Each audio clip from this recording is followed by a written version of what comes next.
पर अधिकतम 11 व्यक्ति महिला पुरुष दोनों को ही विदागिरी दी जाए। अगर लड़की का रिश्ता पक्का होता है तो दोनों 11 व्यक्तियों को ही विदागिरी दी जाए, इससे ज्यादा नहीं दी जाए। इस पे आप समय को ताली बजा करके समर्थन करें।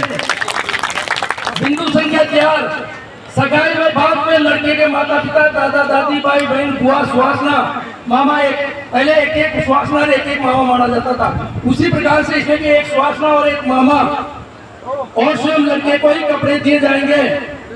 बाकी साथ आए हुए अतिथि रिश्तेदारों को 1 रुपए से लेकर अधिकतम 500 रुपए तक ही दे सकते हैं। वही बात कि केवल कपड़े उनको ही दिए जाएंगे, बाकी आप उनको नगद राशि ही देंगे। इससे सहमत है सब लोग? ताली बजा करके समर्थन करें। समाज में प्री वेडिंग आजकल एक नई प्रथा हो चल गई है, प्री वेडिंग। तो इस प्री वेडिंग के कई दुष्परिणाम देखने को मिल रहे हैं। कई बार शादी संबंध विच्छेद होने की स्थिति में वह अन्य प्रसारण माध्यमों से इन फोटो का दुरुपयोग होता है, इसलिए प्री वेडिंग बंद किया जाता है। सब लोग सहमति व्यक्त करें।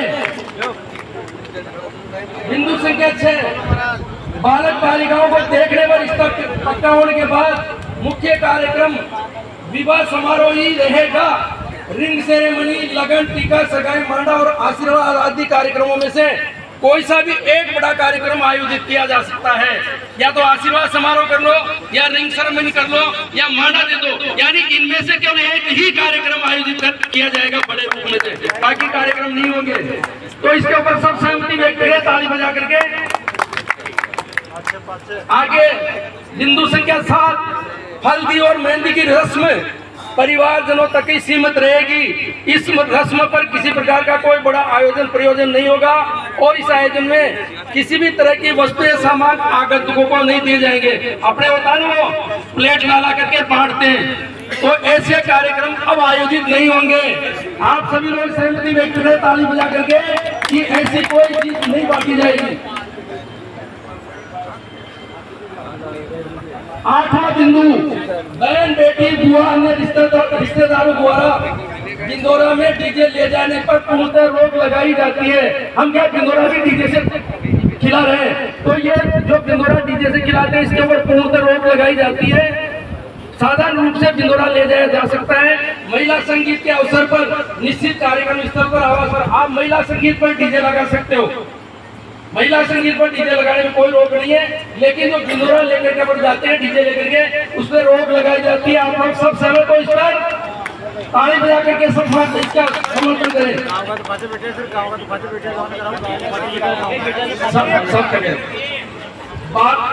बारात में डीजे ले जाने पर वर वधू द्वारा विवाह स्थल पर बजाए जाने वाले डीजे पर पूर्णतः रोक लगाई जाती है। केवल विवाह स्थल पर ही डीजे बजाया जाएगा, केवल विवाह स्थल पर ही डीजे बजेगा। इसमें शामिल हो क्या? त्योहार भी झगड़े करके बताओ, डीजे पूर्णतः बंद किया जाता है।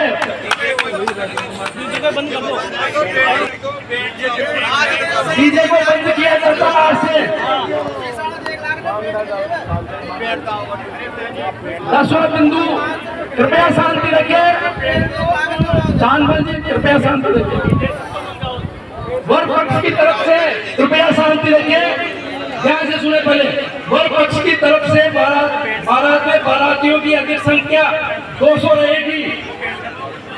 इससे ज्यादा पर पूर्णतः रोक लगाई जाती है।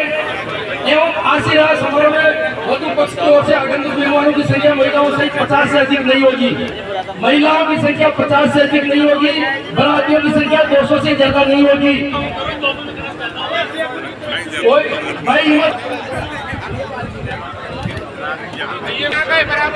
हाँ भाई, जो दहेज है उसको सार्वजनिक रूप से नहीं सजाया जाएगा और पढ़ करके लिस्ट, जैसे अपने बैठ करके पंचों में लिस्ट पढ़ के सुनाई जाती है, वो सुनाई नहीं जाएगी।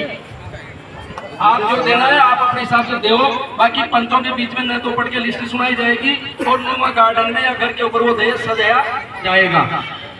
शादी में दूल्हे के फीता काटने, ये जो नई रस्म चली है, फीता काटने और उधर जब दूल्हा स्टेज पर चढ़ता है तो वो देवर दुल्हन को नहीं बैठने देता है, जिसमें कई जगह लड़ाई झगड़े भी हुए हैं। तो इसलिए प्रथा को तुरंत प्रभाव से बंद किया जाता है शादी में फीता काटने। और एक निवेदन मेरा, आपने कहा ना शादी में किया जाता है।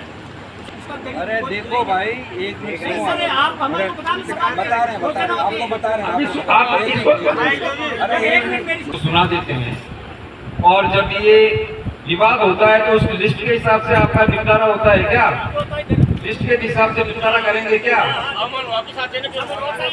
उससे ज्यादा पैसा मांगते हैं और उसके ऊपर आप लोग हाँ करते हो, तो उस लिस्ट का माने क्या रहा? उस लिस्ट का कोई मतलब नहीं है, और ना कोई पुलिस के अंदर केस दर्ज होता है तो वो लिस्ट मांगते हैं। वो ये जरूर कहते हैं कि आपका सामान क्या है उसकी लिस्ट दे दो। अब वो कोई ऑथेंटिक लिस्ट नहीं है, लेकिन इससे क्या, इसका दूसरा पक्ष ये देखिए, इसका दूसरा पक्ष ये देखिए कि हम जो लिस्ट बना के सुनाते हैं ना, तो फिर लोग ये देखते हैं कि देखो इन्होंने इतना सामान दिया था, इतनी चीजें दी थी, और जब दूसरा कोई शादी करेगा तो उससे सवाल देने की कोशिश करेगी। इसका मतलब ये है, वो नहीं है कि भाई अगर कोई विवाद हो जाता है तो उस लिस्ट को उपयोग में मत दो। आप अपने घर में दो, आप जो है ना आराम से वहाँ पर लिस्ट बनाओ करो, लेकिन उसको प्रदर्शित नहीं करेंगे। खड़े होके पंच जो है ना साहब ये करेंगे, हाँ ले आप, वो आपका हिसाब है, लेकिन उसको यूँ नहीं करेंगे कि पंच खड़ा होकर जो है ना साहब इसका इतना दिया, ये दिया, ये कोई मायने नहीं, कहीं नहीं होता है। और वो प्रदर्शन करते रहेंगे सामान लगा के, साहब देखो ये सामान है। ये व्यवस्थाएं पुरानी है। आजकल तो अपने समाज के अंदर भी बड़े शहरों में और बड़े जो है ना एरिया के अंदर ये हो गया है कि जो सामान एक दिन पहले दे देते घर पे पहुंचा देते हैं। एक दिन पहले घर पे बच्ची का जो सामान है उसके ससुराल पहुंच जाता है, और लड़की वाले भी ऐसे ही आते हैं जैसे बाराती आते हैं, खाना खाया पिया बस, और उसका जो है ना वो उसकी फेरे दिए, खाना खाया और आप आराम से पता हो। तो थोड़ा मॉडर्न हो, थोड़ा आगे बढ़ो ये। और ये जो है ना एक समाज का इम्प्रूवमेंट की बात है। हम पुरानी चीज़ों को लेके बैठेंगे जिसकी वजह से ये झगड़े होते हैं। एक मैं और बता दूँ आपको, एक मिनट टाइम लेता हूँ, भाई झगड़े क्यों होते हैं, विवाद क्यों होता है? आप लड़की देखने जाते हो, कितने लोग जाते हैं? 5, 10, 15 लोग जाते हैं। उसके बाद रोका होता है, रोके में भी जाते हैं, कपड़े लेके आते हैं और ज्वेलरी लेके आते हैं। उसके बाद सगाई होती है, लगन होता है, टीका होता है, शादी होती है। उसके बाद किस बात का, इतने सारे जब लोग जाते हैं तो आपको लड़की में या लड़की वालों को लड़के में कोई नुक्स नहीं दिखता है? और अगर नुक्स दिखता है तो वो जितने लोग गए हैं, जो देखने से लगा के और शादी तक, उनके खिलाफ में मुकदमा दर्ज होना चाहिए। किस बात के लिए गए हैं आप?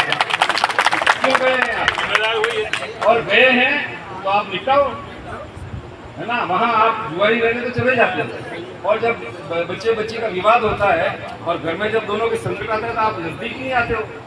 क्यों तमाशा कर रहे हैं भाई अपन ये? तो ये लिस्ट वाला भी यही है, उसके अंदर झगड़ा। तो इसलिए ये चीजें जो है ना कम करो। सगाई दूसरों का तो पता नहीं, मेरी सगाई हुई है जिसमें सिर्फ 2 चीज दी है, एक नारियल दिया है, एक वो कांच का कपड़ा दिया, ठीक है ना? मेरी तो भी शादी अब तक चल रही है, कोई झगड़ा नहीं है। लेकिन अभी ऐसे काम हुए हैं जिसमें लड़की गई और 24 घंटे के अंदर उसने कहा मुझे तो पसंद नहीं।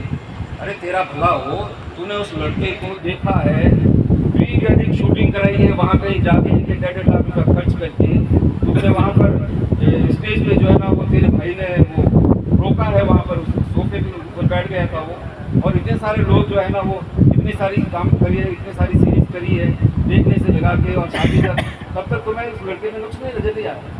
तो ये चीज़ें आपको जब तक ये सर्विस से नहीं करोगे तब तक जो है ना ये हम ऐसे भुगतते रहेंगे। इसलिए सुधार के लिए ये है, और इसके अंदर अपने को आर्गूमेंट करने की जरूरत नहीं। इसको सुधारो, जितना इसको अपना सकते हो। जरूर नहीं है कि 100 में से 100 ही माने, हो सकता है 100 में से हम तो कहते हैं 90 माने तो भी सुधार हो जाएगा। ये चीज़ें गलत चीज़ों करने वालों के ये दबाव डालने की जरूरत है। अच्छे लोग जो विवाद करते नहीं उनके लिए क्या, भले कुछ भी कर दो ना, उनका तो काम चल ही रहा है, वो तो अच्छे तरीके से चल ही रहे हैं, वो तो जो है नीति से चल रहे हैं। तो आप लोग जो है ना, आपके यहाँ से जब शुरुआत हुई है तो आप लोग उसको अच्छे से निभाओ, अच्छे से सहयोग करो, अच्छे से समझो, और इस चीज़ को आप ब्रांड एम्बेसडर होंगे महासभा के लिए। देखो राजमहल से ये जब कार्यक्रम शुरू हुआ तो हमने उनको अपनाया, आप भी अपनाए, और इसके अंदर कोई ऊँची नीची बात होती है तो हम बैठ कर जाएंगे। लेकिन महासभा का जो प्रस्ताव है पारित हो गया, उसको हम सब माने। अपन यहीं से ही विवाद करना शुरू कर देंगे, जनाब ये क्या है, तो फिर वो आगे जो है ना, वो बच्चा अगर कमजोर होता है तो फिर वो आगे कमजोर ही रहेगा। तो इसलिए मजबूत बच्चा है, उसको और मजबूत बनाओ। शादी में दूल्हे के द्वारा फीता काटने और स्टेज पर ये हो गया। जन्मदिन, सेवानिवृत्ति, सवामणि, मकान, दुकान के मूर्त, नांगल पर किसी भी तरह की पहरावनी स्वरूप कपड़े लिए दिए नहीं जाएंगे। लोग सत्संग करते हैं सुधार के लिए और वहां पर भी कपड़े दे रहे। आज सेवानिवृत्ति का एक अलग ही चलन चल गया, तो ये पूर्णतः प्रतिबंध लगाया जाता है जन्मदिन, सेवानिवृत्ति इसके ऊपर। समाज में सगाई व शादी में विवाद उत्पन्न होने की स्थिति में न्यायालय की शरण में जाने से पूर्व सामाजिक स्तर पर ही मिल बैठकर इसका निस्तारण किया जाएगा। किसी की मृत्यु होने पर दाह संस्कार में मृतक के पियर या ससुराल वालों द्वारा ही कफन का कपड़ा मान्य होगा। बाकी रिश्तेदारों के द्वारा केवल नारियल समर्पित किए जा सकेंगे। मृतक के लिए श्रद्धांजलि स्वरूप की जाने वाली बैठक केवल 3 दिवस तक ही सीमित समय के लिए होगी।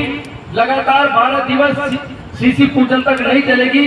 मृतक की अस्थियां लेकर हरिद्वार गंगा जी जाने वालों की महिलाओं सहित संख्या अधिकतम 5 व्यक्तियों से ज्यादा नहीं रहेगी। साथ ही महासभा के निर्णय अनुसार हरिद्वार गंगा जी में पिंडदान स्वरूप 501 रुपए से अधिक राशि नहीं दी जाएगी।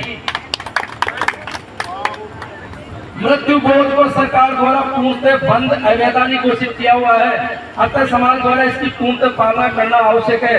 12वां सीसी पूजन पर मृतक के स्वयं के पियर, ससुराल व पुत्रों के ससुराल के ही कपड़े लिए जाएंगे।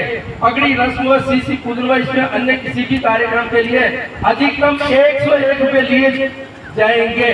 चाहे पगड़ी दस्तूर हो, सीसी पूजन के ऊपर केवल 101 रुपए ही लिए जाएंगे। साथ ही इस दिवस पर किसी तरह की मिठाई नहीं बनाई जाएगी।